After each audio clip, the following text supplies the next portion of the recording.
That's who I am. That's who I want to be. I think sometimes we forget that. You don't need a stage to do that. You just need to get up and open your mouth. Every day. Every single day. Come on. Come on.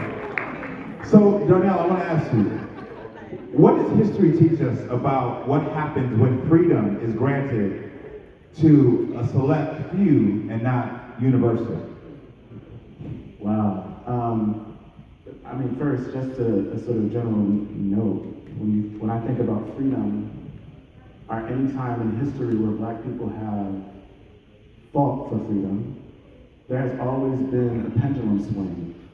If you think post-Reconstruction, right, the world dynamics have changed. Black people have access to liberties, and what do people do? Lynching start, and there was a retraction. So anytime any group get close to what we might want to call sort of a space of liberation, there's always going to be an attack on that. So all that to say, I know, when I think about this current moment that we're in, why it feels new because of the scale of it and the intensity of it. And what's happening is, Toni Morrison had this quote where she says, the reason why the white racism is meant to distract us. Like this technology, all these actions, all of these sort of events, this shock and awe campaign is meant to distract us from doing what? It's meant to distract us from dreaming into being the things that we need to build the type of future where all of us can be free. And the thing about Black, queer, and trans people, I'll say, is this. We have been put ourselves on the front line for every damn body. Straight men, I don't care what the situation is. My ground is shot down. We are running to St. Louis. And it's typically, I have to say, I'm going to self-critique. And it's often the case as Black folk where, we do lift up the sort of specific needs of straight Black men as central and primary. We will go down fighting. We will get shot down in a protest. But when Black trans women are killed, we're quiet. When Black women are crying out like your misogyny and your sexism is killing me, we are quiet. And it is the case, right? It is the case that this is not just a matter of us fighting against white supremacy, like to your point earlier. Even among us, those among us who exist on the spectrum of LGBTQIAism, we too stay within our silos. Because we have a very narrow view of what freedom means. So what I'm taking from that question is really the call or the proposition to say this. Like, I often say, we are always at the ready. We know, we get upset when the boots are on our necks. We get mad and we fight back when the boots are on our necks, but we need to remember that our boots are on somebody else's neck too. All of us. And the real work is actually acknowledging that shit. It's actually saying, no, my boot is on somebody else's neck. And what's the next level after that?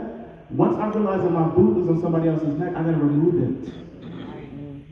And I think that's how we get access to the freedom that's not just for the select few, but for all of us.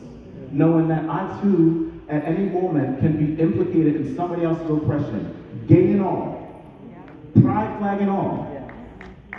Black Lives Matter fist up and all. I can have my fist up and still hate trans people.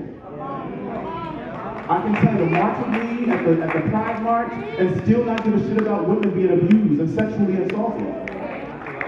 I can be right here on this panel and still forget that I got people living in the projects back in Camden who are queer and trans who are forgotten when they come to spaces like this.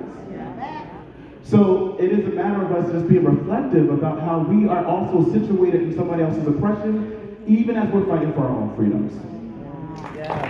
Think about that. Because honestly, that's the kind of self-reflection that we need, and I'm so glad you brought that up, because that's what these spaces are for. It's not just for us to talk into an echo chamber, because obviously we all in here because we have the similar feelings, similar thoughts, but it's about saying to yourselves, how am I adding to the oppression of someone else? What do I need to do to be better when I walk out this room? What am I not going to let slide? I do this all the time with my sisters. I'm the youngest, I have 4 sisters. And my sisters are lovely women, but sometimes, in the early days, they would allow a man they're dating to say something crazy.